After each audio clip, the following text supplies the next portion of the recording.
Telangana CM Revanth Reddy ఫ్యామిలీతో పాటు తిరుమల చేరుకున్నారు. నేడు వైకుంఠ ఏకాదశి సందర్భంగా తెల్లవారుజామున స్వామివారిని దర్శించుకోనున్నారు. వైకుంఠ ద్వారం గుండా ఆలయంలోకి ప్రవేశించి శ్రీవారిని దర్శించుకుంటారు. రేణిగుంట ఎయిర్పోర్ట్లో దిగి రోడ్డు మార్గాన తిరుమల వెళ్తారు రేవంత్ రెడ్డి.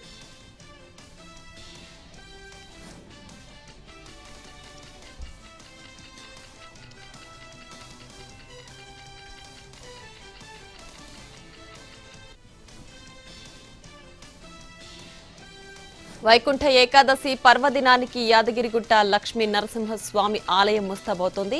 ఇవాళ ఉదయం 6:30 లక్ష్మీ నరసింహస్వామి వారు ఉత్తర ద్వారం గుండా భక్తులకు దర్శనమివ్వనున్నారు. స్వామివారి దర్శనానికి 1,00,000 మందికి పైగా భక్తులు వచ్చే అవకాశం ఉంది.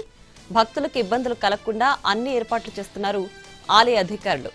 2 రోజుల పాటు ఉత్తర ద్వారం గుండా వెళ్లి స్వామివారిని దర్శించుకునే వెసులుబాటు కల్పించారు.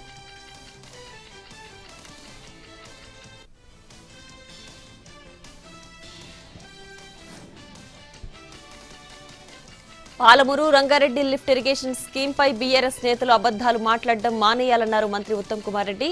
అధికారంలో ఉన్నప్పుడు బీఆర్ఎస్ చేతగాని తరంతో చేసిన నిర్వాకానికి ఇప్పుడు కాంగ్రెస్ ప్రభుత్వాన్ని బదనం చేయడం తగదన్నారు.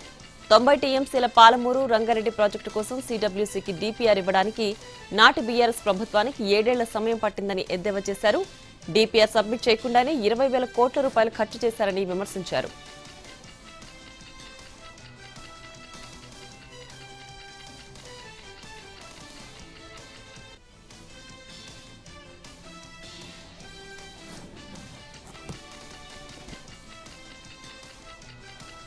సీఎం రేవంత్ రెడ్డి బీఆర్ఎస్ అధినేత కేసీఆర్ కు మిత్రుడిగా మారిపోయారన్నారు బీజేపీ ఎమ్మెల్యే మహేశ్వర్ రెడ్డి.